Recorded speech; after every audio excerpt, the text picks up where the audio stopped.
Hello, hello, hello, and welcome to the temple.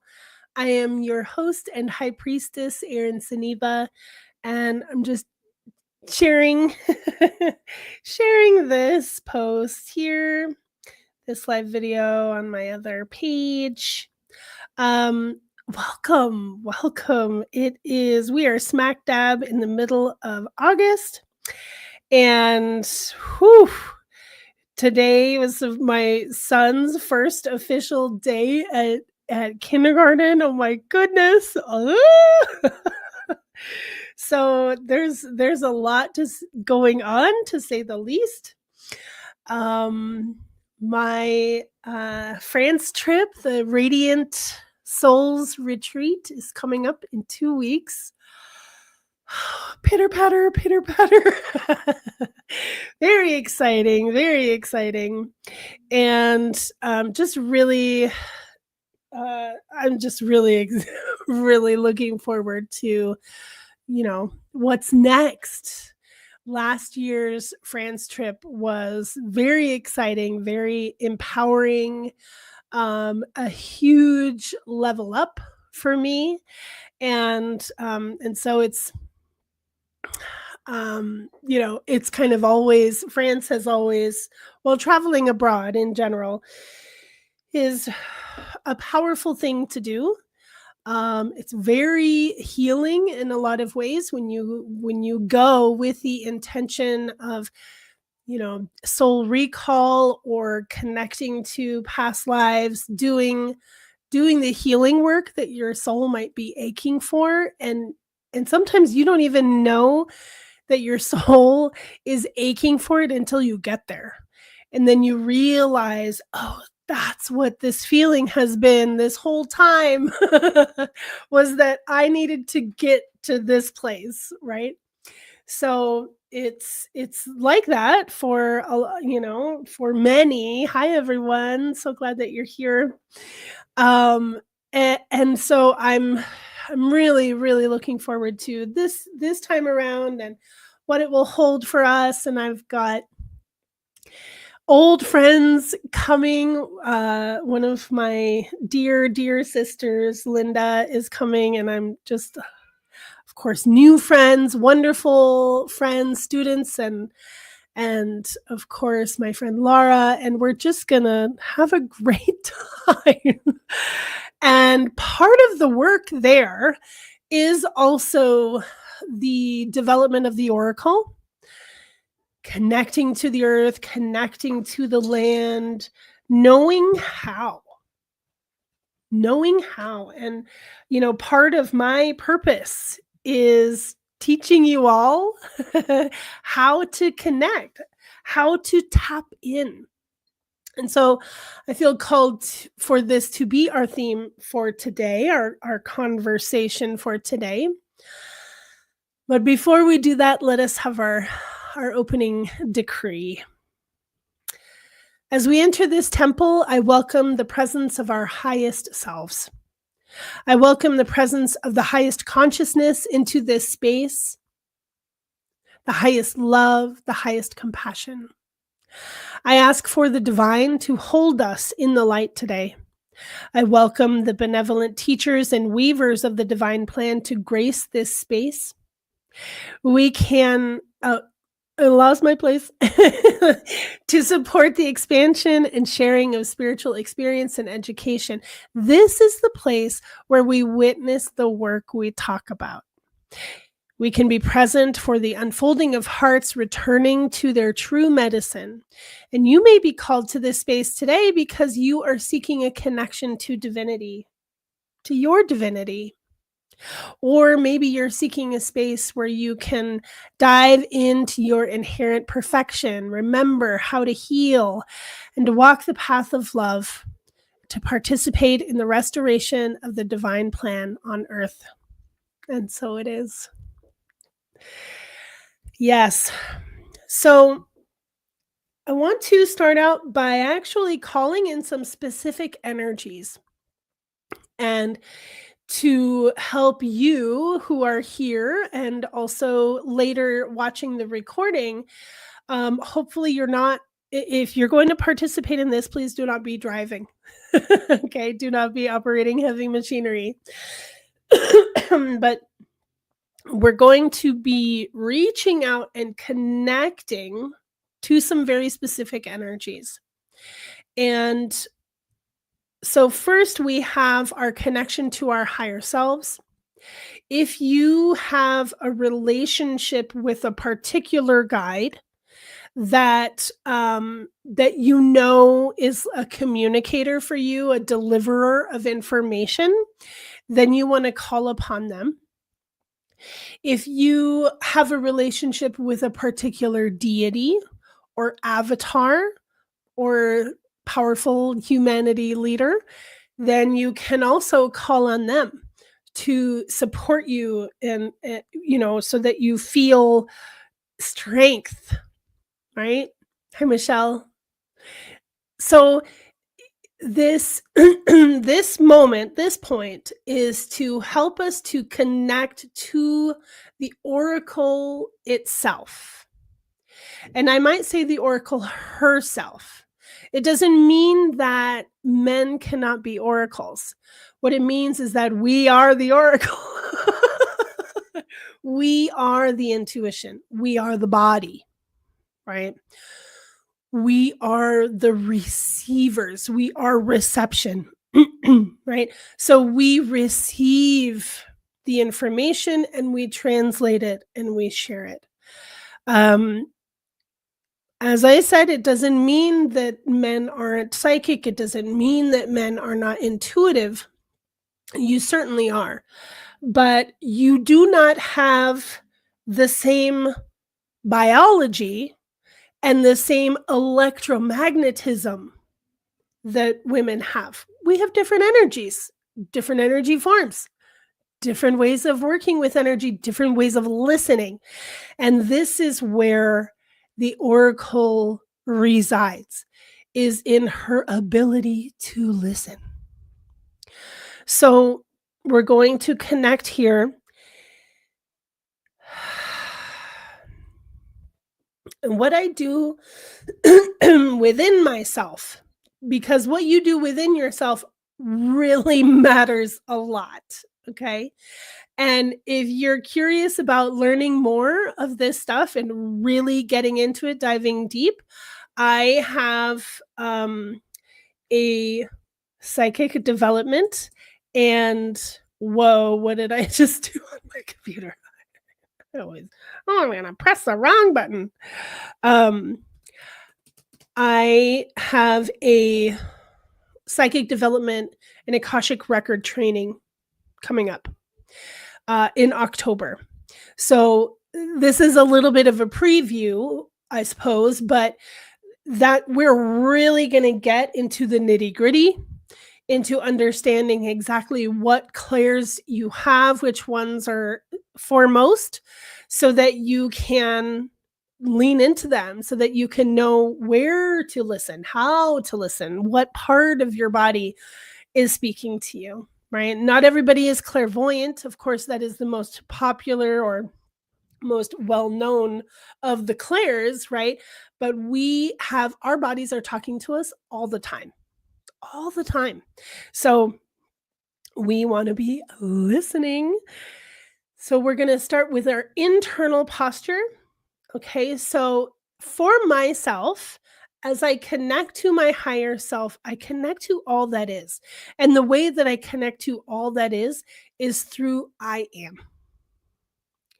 So just being in an internal mantra, I might say 3 to 5 times, I am, I am, I am. And as I do this, I am I am connecting to all that is, right? All that is in the I am.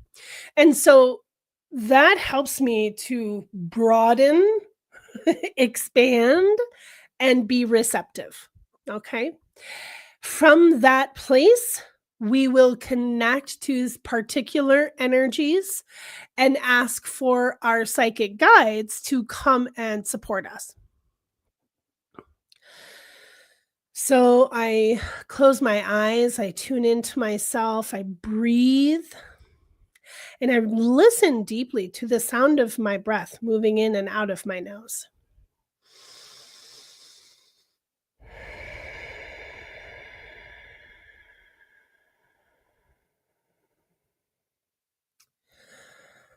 I presence myself with my higher self. I am. I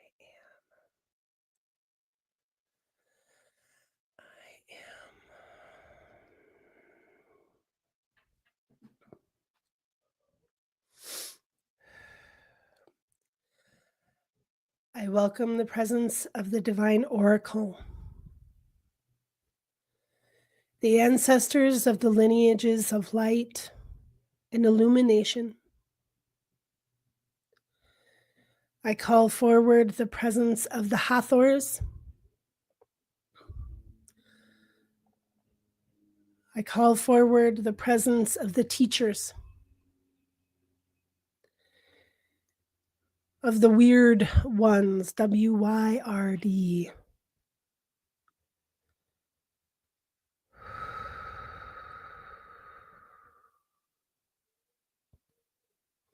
And I just allow these presences to arrive.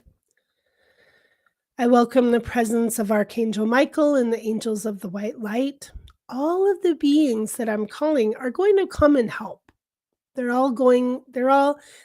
all serve a different purpose, and they're all going to participate in different ways, right?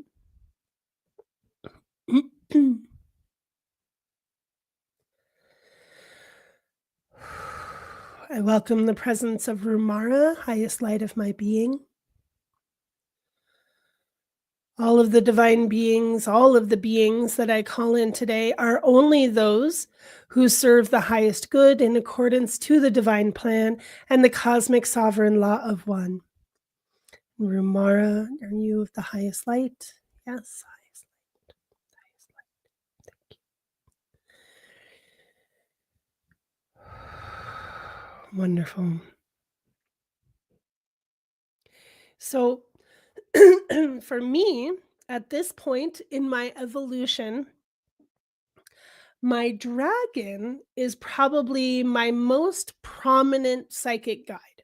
And the reason for that is because she has access to the Akashic records. So she has access to celestial galactic information as well. And so when I am in a place of needing information, clarity, guidance, she can really come in. Of course, I have to ask her to come in. She will not come in without me asking her. If something comes in without me asking, then I will know that's an imposter, right?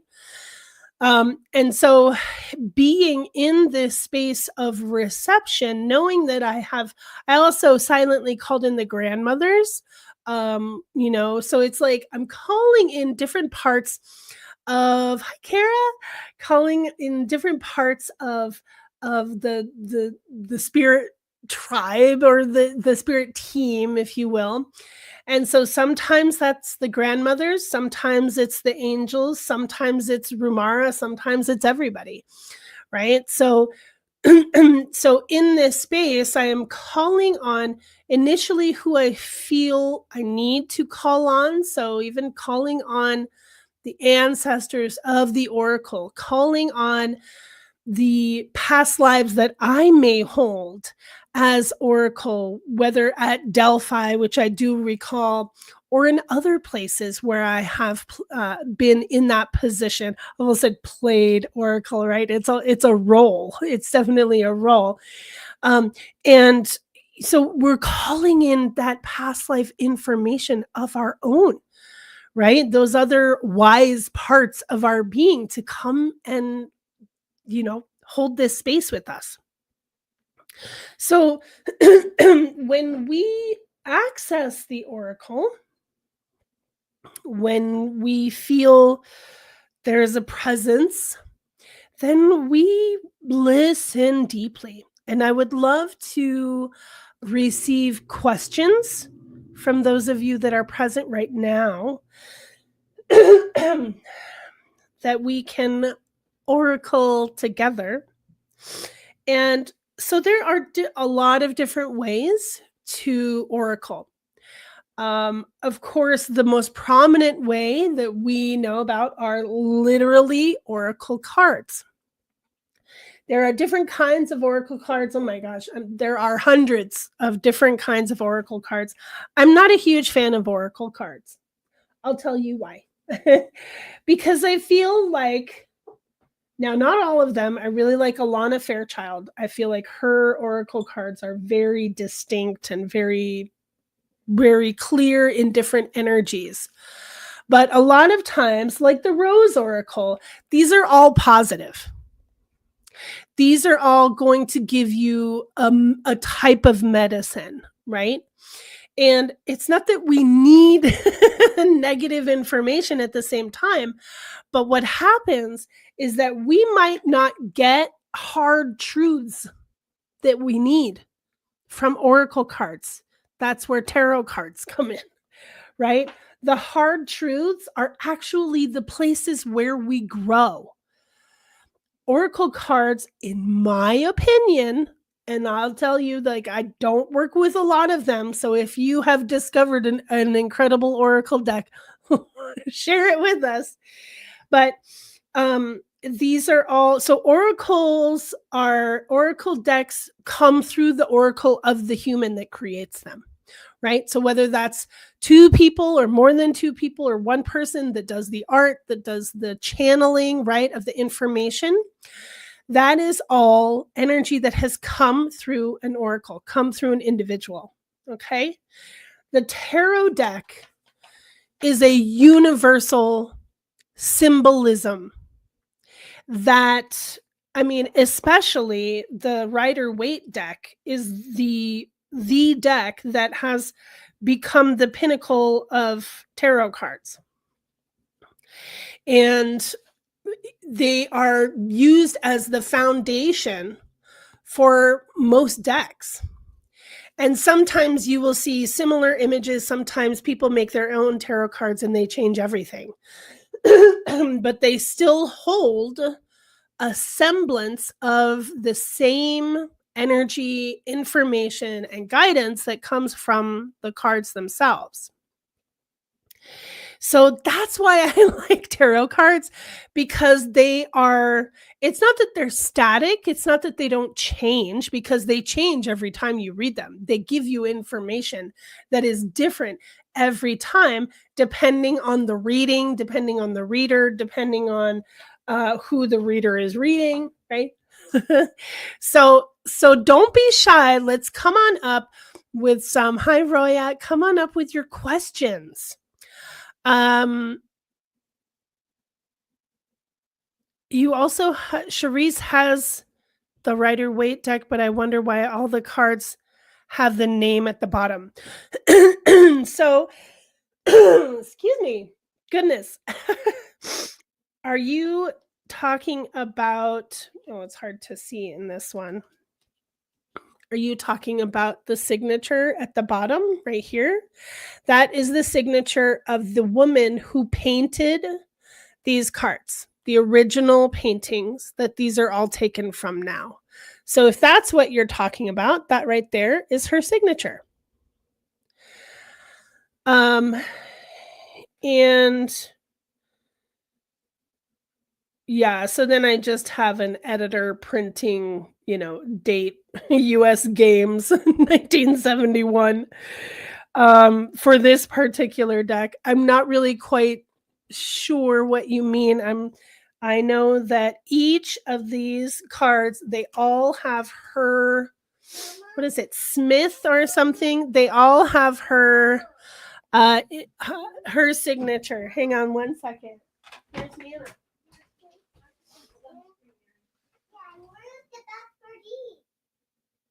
I don't know. I don't know. I'm live. I can't be talking to you. Ay, ay, ay. Sunscreen. My mom is here to take the girl who hasn't started school yet. Yay for grandmas. Yay for grandmas. Yeah, so back to the cards. Charisse, um, I mean, I think some of them are hard to see, like, on the Fool card, it was hard to see, but these all have her signature on them. I wanna say her name is Smith, I can't remember. Oh, I feel bad. I can't remember her name. But okay, so um Roya has whistling in her ears. And is this different than um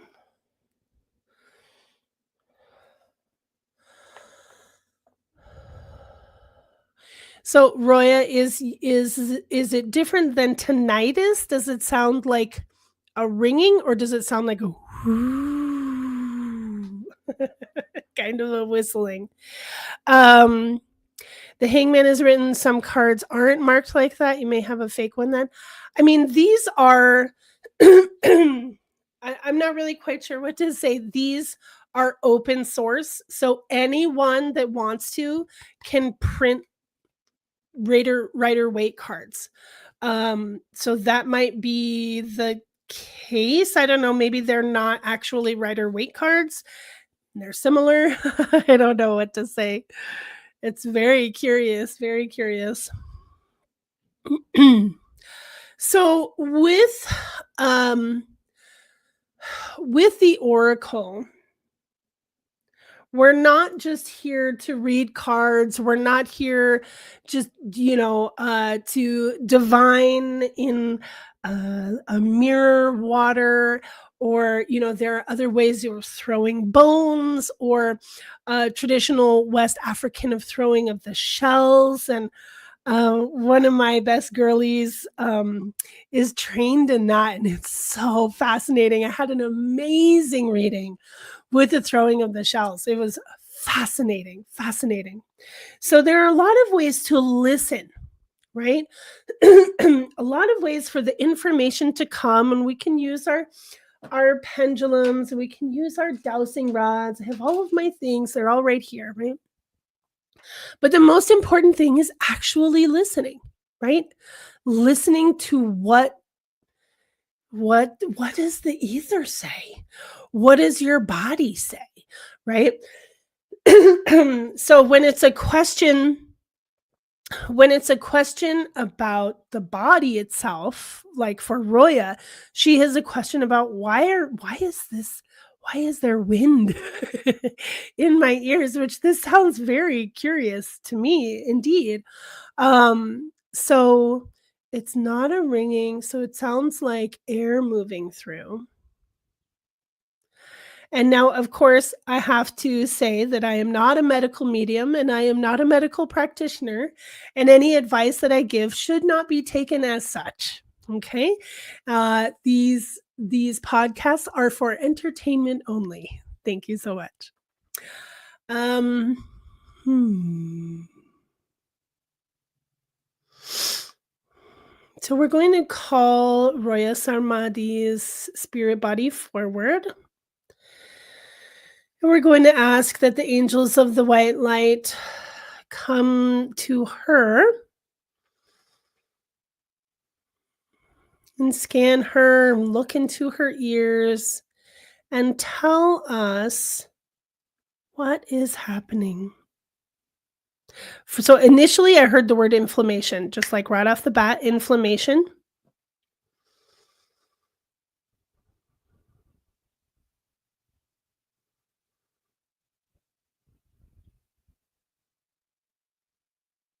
Hmm.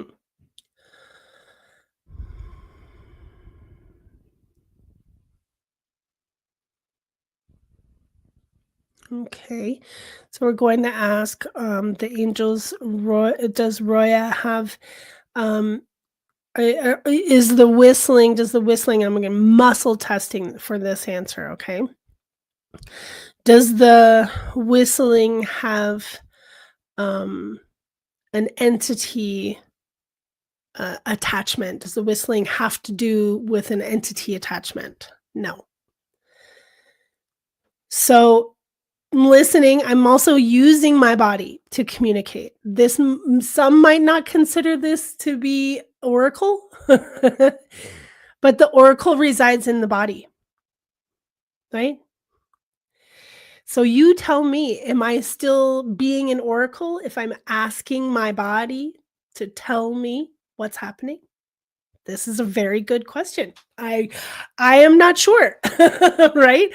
One or the other, I feel like I'm still allowing my body to talk, right? And that's what the oracle does. So I had an image of almost like a bubble of water behind the cochlea. So there's something that could be, and I would highly suggest that you actually get your doctor to look at this. um, okay, so let's ask. I'll let you guys see how I muscle test. So pinky and thumb on my weaker hand, non-dominant hand, and forefinger and thumb on my dominant hand, trying to open here. This is a no, this is a yes, right? When the answer is yes, the energy gets stronger and holds it. And then when the energy gets weak, it can't, right? Okay, so does Roya have water behind the cochlea? What I'm seeing, water behind the cochlea? No. Okay. There's a pocket of something behind the cochlea. Yes. A pocket of air? Yes. Was there okay. So was there an event that created this? Did it happen over time? So I got a yes on both of those. Yes, it was an event and it happened over time. Did it happen in her sleep? No. Wind in the ears. Wind in the ears. And it also, it's like um it could have been that you were outside in a storm, or that, just some wind literally blew in and got caught. So this is what's coming up for that answer. Um so it's certainly benevolent. It's just elemental. I do suggest going to the doctor. There might be something that they can do, but it feels like there's something in the ear that's holding on. And I feel like there's something that they can do to help you. All right, blessings, Roya. I hope you get that figured out. Yes. All right. Any other questions? Let's ask specific questions that we can answer with the oracle.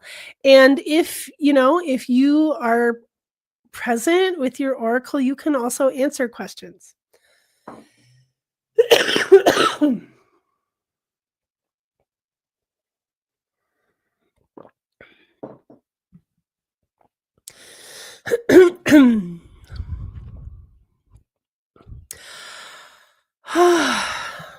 It's getting hot in here. I think I'm having a hot flash. Okay. Well, let's pull some cards. If people aren't going to ask specific questions, then we will let the tarot cards come in and talk to us. And we'll talk about the tarot cards as well. Because oh, that's a good question, Roya. How can I tell if information coming to me is from a benevolent source? You can tell really easily, actually. So stop and ask the question, right? So you can, and I really recommend that everybody learn how to muscle test, because we can doubt ourselves constantly. And dowsing rods, we can manipulate pendulums. If we're not good at holding neutral, we can also manipulate. It's a little bit more difficult to actually manipulate muscle testing. So so I highly recommend it. And just being in a neutral space, neutral place for yourself, Breathing into your center and asking the question, does this information come from my higher self? Yes, no, right? This information that I'm receiving right now, does it serve my highest good? Ask that question. You can also use your body as a pendulum, right? So you can just be standing in your kitchen and you're receiving information and say, okay, does this information serve my highest good? Leaning forward, yes. Leaning back, no. Okay. And, you know, if the information is not coming from your higher self, so let's say that, like, yes, we can receive information from other sources, but the higher self needs to be the filter. So tell your higher self that your higher self is the filter, right? As we move through this information, I'm receiving information. Does it come from my higher self? No. Does it serve my highest good? Probably not. Is it coming from any of my guides? Is it coming from a benevolent source? Ask that question. With your muscle testing, is this information from a benevolent source? Yes or no? So, Kara, should I transition to working outside of my business and home?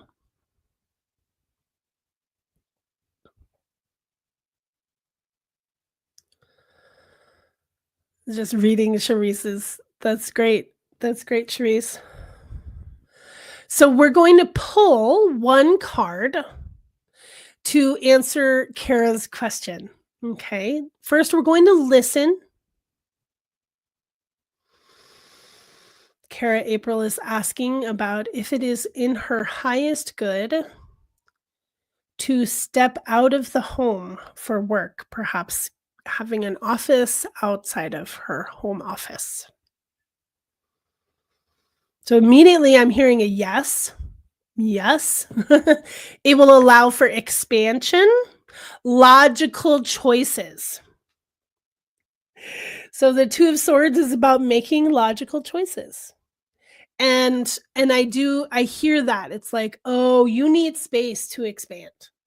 And there's also an energy about needing also to have a separation on this side. Hope I'm not projecting this onto you because this is what I need as well. But uh having a place where you can really focus on work that's outside of home, right? Having so that your home is a different kind of sanctuary, right? That is definitely powerful and necessary. Yeah. Okay.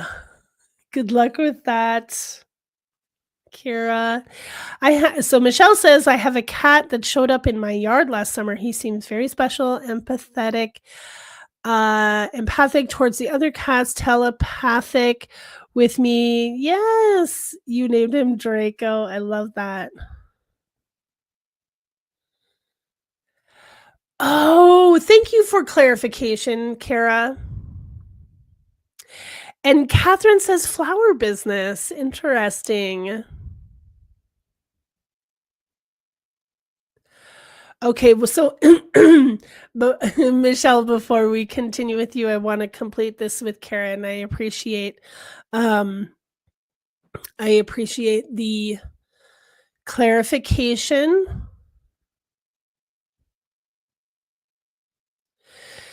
So Kara, going back into the workforce. So we're pulling another card. It will definitely be beneficial, Queen of Pentacles. So obviously it's going to help financially. And that kind of goes without saying. And what I really love about the Queen of Pentacles and the energy that's coming with it is like this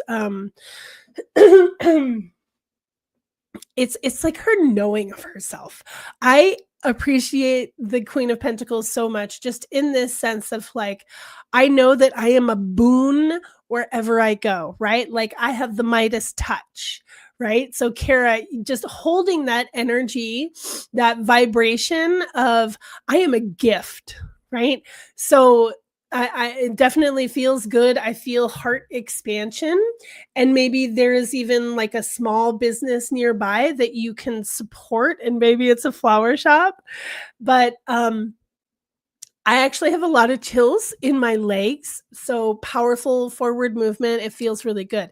So I'm also listening to the chills, right? The chills are probably the most powerful body communicator, right? That we can listen to. When you get the chills, do you know what that means? And a lot of people will say, "Oh yeah, truth bumps." Right? And then I met someone the other day who did not think that the chills were a positive message. And I was curious, like, why don't you think the chills are, you know?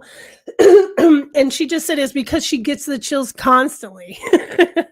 Like, oh, okay. So you're actually receiving energy and your body responds. Hi, Wayne. Nice to see you. Glad you're here. So uh yeah, so if you are not receiving chills constantly, allow them to be a communicator for you, because they're definitely hugely helpful, because they're just so obvious, right? You feel them, they woo, like they take over, they're communicating. That is your body communicating. Okay, Maria asks, how can I fully heal and release the betrayal of a cheating partner? I feel like it's holding in my physical body. In what ways can I work on that? Oh, oh, I'm so sorry, Maria. So sorry. Even while Wayne makes me Wayne makes me laugh. Ooh. So the very first thing that comes is somatic communication, like really actually talking to the body that feels betrayed, and the parts of your body that you know, opened to your partner, right? That those parts that feel however they feel, they need something from you.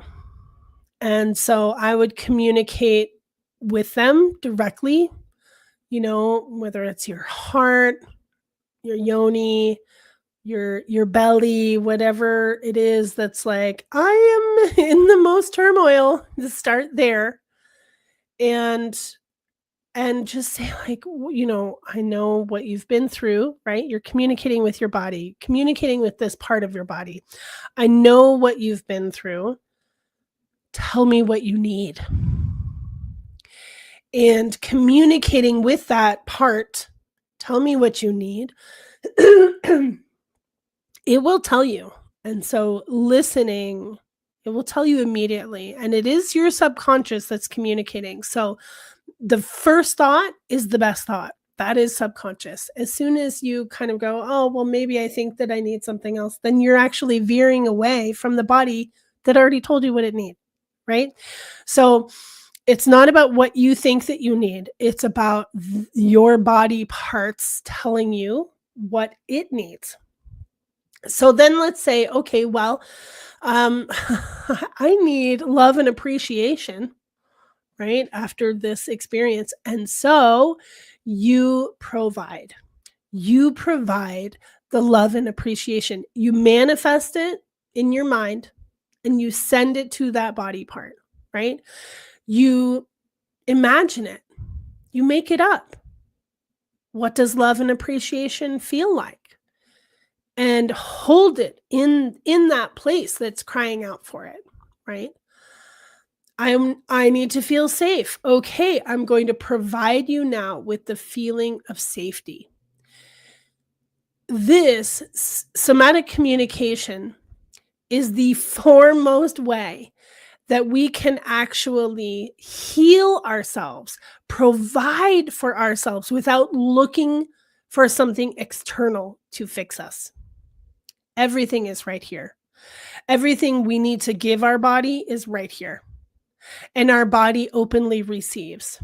And when the body receives, it acknowledges to the brain, oh my gosh, I feel this. I feel support. I feel safe. I feel love and appreciation.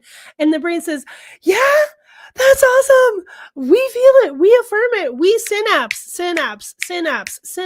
right?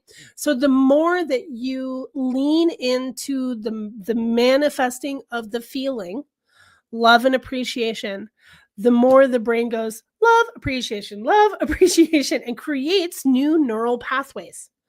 But you have to be in it. You have to cathartically feel it. Okay. And so then after, okay, now you feel love and appreciation. What else do you need? What else do you need? And so you keep asking, what do you need? And then you provide it. And you feel it fully, you share it with the whole body until it overcomes you, and you're like, "Yes, love and appreciation," right? And then you're like, "Yeah, okay, now what else do I need?" Safety. Okay, safety. Now we're going to work on safety. What now that you have safety, what else do you need? To feel like I'm not alone. Okay, let's feel like we're not alone. What does it feel like to not be alone? Oh yeah. Hmm. And feel that feeling and let it get into the cells. Let it get deep. Yeah. Yeah. All right, my friend Maria, I'm so sorry for that pain. And um so that's part of it, holding on to. Now the other part is ugh, did the experience of betrayal start with this partner? So healing the source of betrayal is necessary. And you may have an awareness that it didn't start here, right? You might be like, why does this hurt so much? Not just because it happened, but because it's happening again, right? Or that it happened at all, right? So I hear you. Yes, and um you do want to clear it. I would call forward, and this is what Rumara has taught me, right? Working with the quantum. You call forward what is that field of experience? The field of experience of betrayal, right? I call forward from all of the lives, right? All of the lives where I have been cheated on, all of the lives where I have experienced betrayal. I call them forward into to prominence right here within my matrix, right? And I ask for the divine loving presence. And so you can ask for that in Jesus, Yeshua. You can ask for Mary to bring that. I work with the heart of Elijah, particularly with alchemy. The heart of Elijah is the soul evolution of John the Baptist, right? He is the spirit of Elijah. And so he who also carries all understanding, all information from the Akashic. So he brings not only the divine light, but he also brings the understanding. He knows where it started.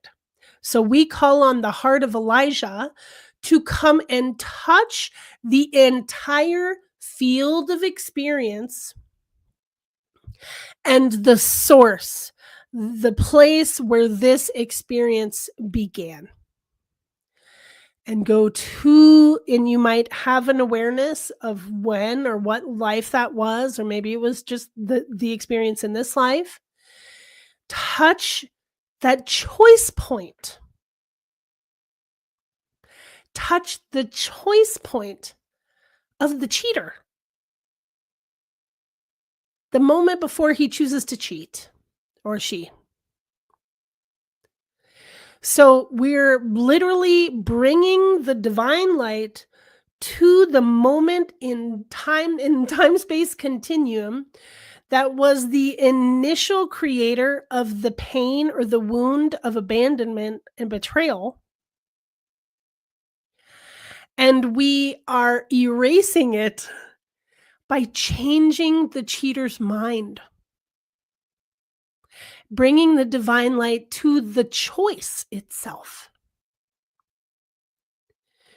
which literally, I mean, it's like Back to the Future, right? The thing happens and all of the future is maintained, right? One thing changes and all of the future is different. So this also can reverberate throughout all of your lives, that all of your lives can have this healing of betrayal, of backstabbing, right? And it's really necessary, that especially, and this is a little bit different, but especially in the sisterhood. So part of what keeps us separate, part of what keeps us from evolving together in really powerful ways, part of the things that are keeping powerful sisterhoods from advancing and becoming powerful and prominent is the story of the backstabbing. So we need to look at all of the places in our lives where we have experienced Catherine, where we have experienced betrayal. Call it forward, call it forward, call it forward. We can do this. And you might have awareness of the other lives, or or remember things from this life where you've had this experience. And then you bring the divine light to all of them, right? You bring the divine light to that instant and that instant and that time and that time, and each and every one, blanketing each and every experience with the presence of the divine light.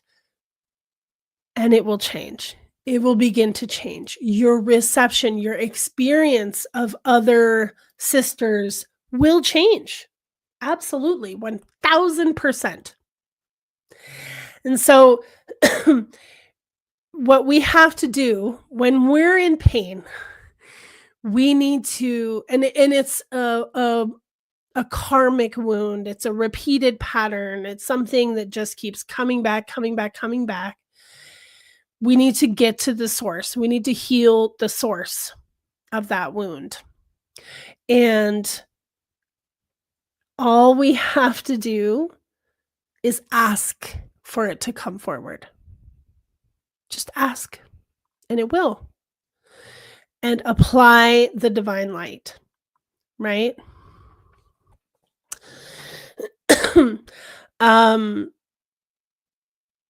You're right, Maria. And interestingly, right, like the other side of your experience too, of the cheating partner, is the women who don't trust each other. Right? So within the sisterhood, like, you can't even trust your best friend to not hit on your man. That doesn't sound like sisterhood to me, right? So if you are surrounding yourself with people that you don't trust, then those are not your people, right? And that may not be something that you need to heal. But if you do feel like, oh, I was actually betrayed by this sister who knew my partner, right? Or that maybe your partner cheated on you with your friend. Yeah, there's a double whammy there to tend to, right? And there's a lot also for people to heal within themselves who have done the cheating, right? Those who have stepped away from their vows or their commitments and have stepped out of their own integrity. Those individuals also need to tend to that part of themselves that has abandoned themselves. When was the first time that I abandoned my own integrity in order to follow lust? Right? And was this the first time I ever did that, or did I do that in other lives as well? And I wanna heal this within myself. I wanna be true to my partner. I don't want to be a cheater. And you can heal from having this from being the cheater, right? So, uh, it's very similar, calling forward the field of where I have been dishonest, calling forward all of the iterations, all of the permutations and lives where I have been the bad guy, right? And with that, also asking for the divine presence, the loving divine light to come and touch me in the choice point before I stepped away from my truth, before I stepped out of my integrity. Touch me in that place. And maybe there was an entity that, suggested or promoted me to do this thing, or lured me into this lustful scenario, and I lost my sovereignty, and here I am, and I'm ready to heal and repair all of the lives where I committed this same absence of truth, right? You don't have to be a cheater. You don't have to continue on in any kind of way that you feel is out of alignment. You can heal yourself. It's really possible. And it doesn't have to be years of therapy. It doesn't have to be a big, long process. This is why I feel like everybody really needs to know about spiritual alchemy. Like, it's mind-boggling to me that, I mean, well, okay, 150, 160, 70 years ago, there was the big reset, right? And certain kinds of philosophers came forward and created psychology. And the world, or the Western world, put a ton of power and weight in these men's hands. And by doing that, they also, at the same time, vilified the oracle, right? They vilified the energy of the body speaking truth. And as Western medicine and psychology developed, we were there was this whole other line of, like, the golden bough, golden dawn, right? And spiritualists and spiritists and people doing seances and connecting to mediumship and connecting to all of these things. That's like a resurgence, right? It's like modern day oracle, right? That is an exact reaction to the mind control of psychology. And not even in the most healthy way. So it's very important for us to know history, to know the power that we've always had, that is it's coming forward again, right? And do not conflate the oracle with the new age movement. Do not. Because we are ancient. We have been oracle again and again and again and again and again. And we will come back and we will oracle again. And it's not, the population will fluctuate, and the humanity will shift and change, and our purpose is to stay connected to truth, to power, to our abilities. and to not let them be shut down, which has been the concerted effort since the Department of Education was created in the United States. Okay? So be diligent in listening to your body. Be diligent in working with the divine light. And this is the the prominent problem that we have in this world, is that the divine has been relegated to religions,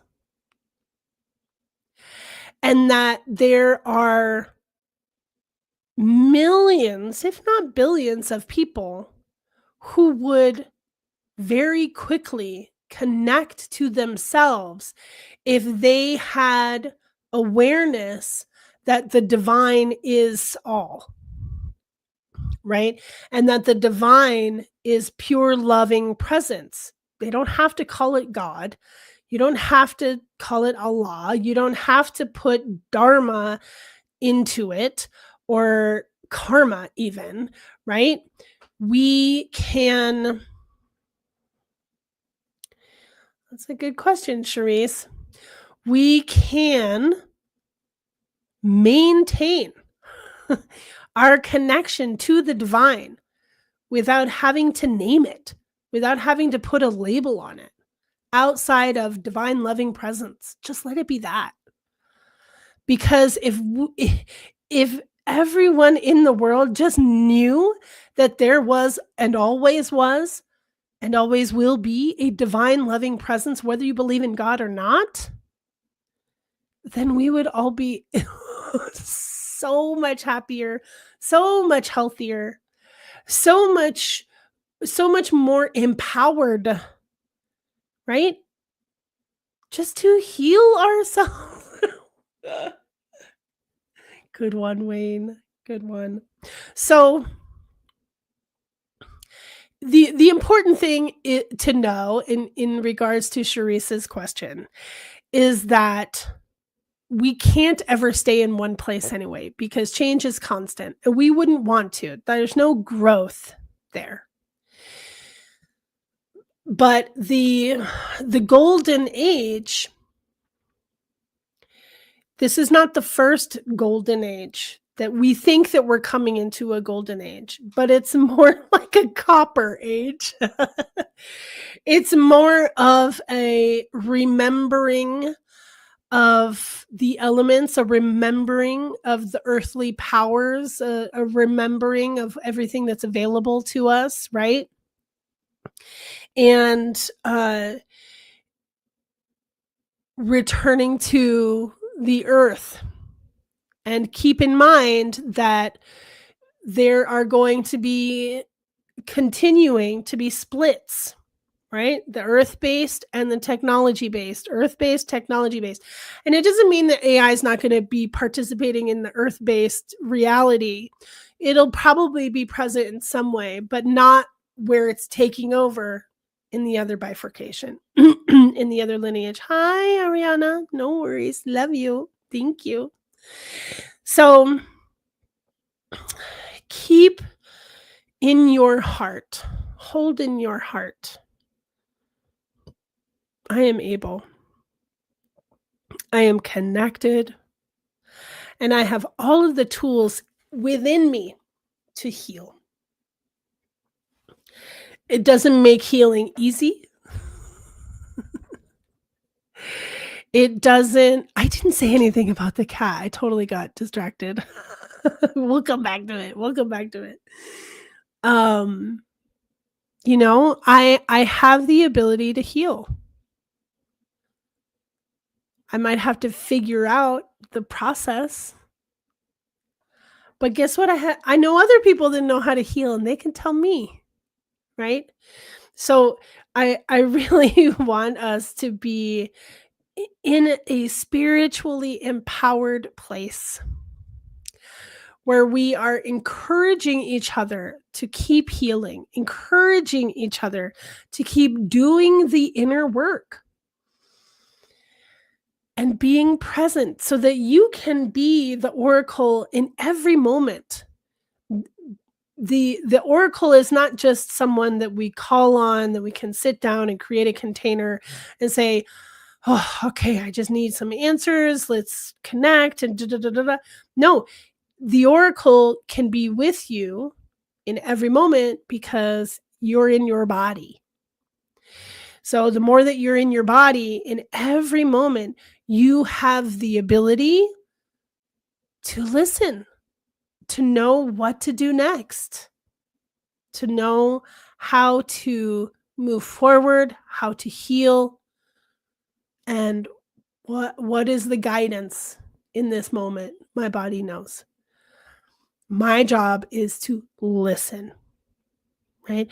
So if I feel things in my body, clairsentience, if I have automatic knowing, claircognizance, if I can something smells good to me or it smells bad to me, right? Literally, what is your gut instinct, right? I'm gonna scroll up to Michelle's question.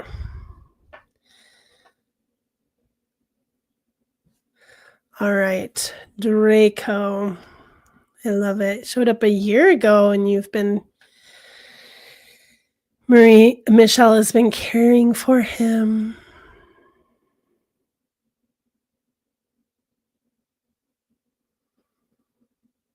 Well, initially, like right away, I'm like, oh yeah, new guide.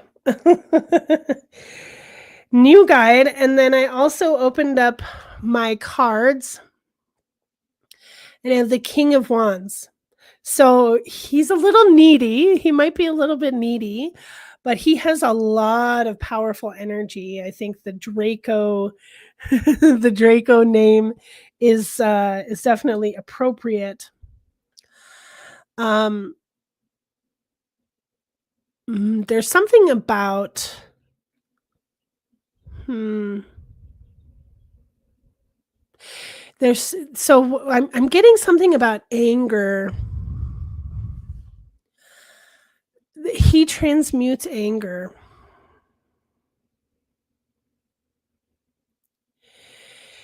I mean, he really, like you said, empathic, like definitely this like takes on, but he also, it feels like, I can't tell if you have, if you pet him often or if you have him in your lap, but it almost feels like if he's not there yet with you, it's almost like from afar, he's there's a lot of eye contact and there's a lot of just like knowing with him. It feels like he's giving you information. But there's also this like he wants to hear from you telepathically. What's up? What do you need help with? What are you overwhelmed by? What do you need to release? That he's there for that. Yeah. Oh, that's awesome. I just spit my tongue. But that's really cool. I love that. I love that. Okay, my friends. Yeah, he's still standoffish. Yeah, I could tell he's standoffish. It's beautiful. But he's an eye contact kind of kitty, though. And I think that that's really, you'll receive from him. And yeah. So we're going to end with a collective reading for everyone. And just ask the oracle, ask the divine guidance to give us the support that we need right now that serves the highest good for everyone.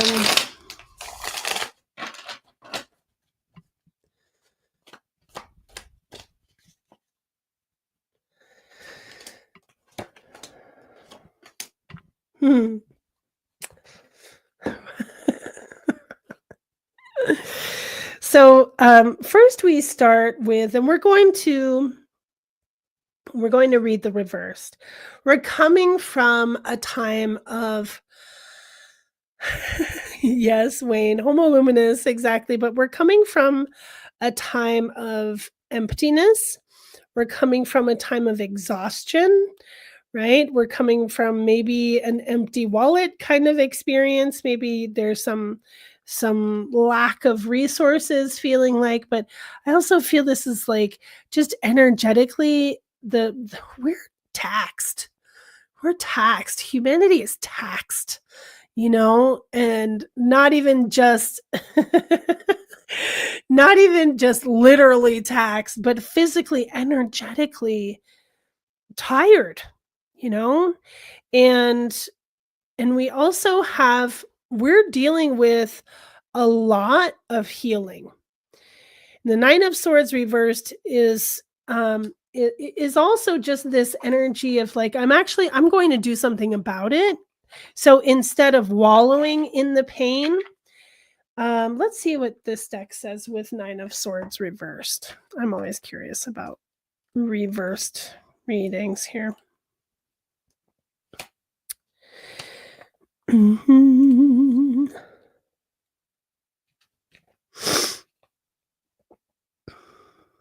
Not wands, swords. There we go. Yeah, healing trauma and coping.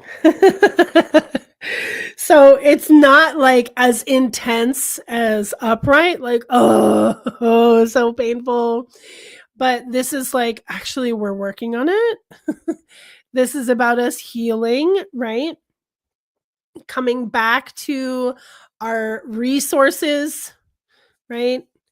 And saying, okay, I'm going to pick up the parts. Okay, I'm ready to actually tend to the parts of myself that are losing, the parts of myself where I have maybe porous energy, right? Where I'm literally losing energy, or I'm giving away too much of myself, or I really need to restore my finances, restore my physical health, right? Then we have the Lovers. The Lovers card can be about partnership with other people, but it's really about reconciliation with the self. This is the healing. We're going through this healing process. We're remembering ourselves. We're remembering who we are, why we came here, and what is the point, right? And this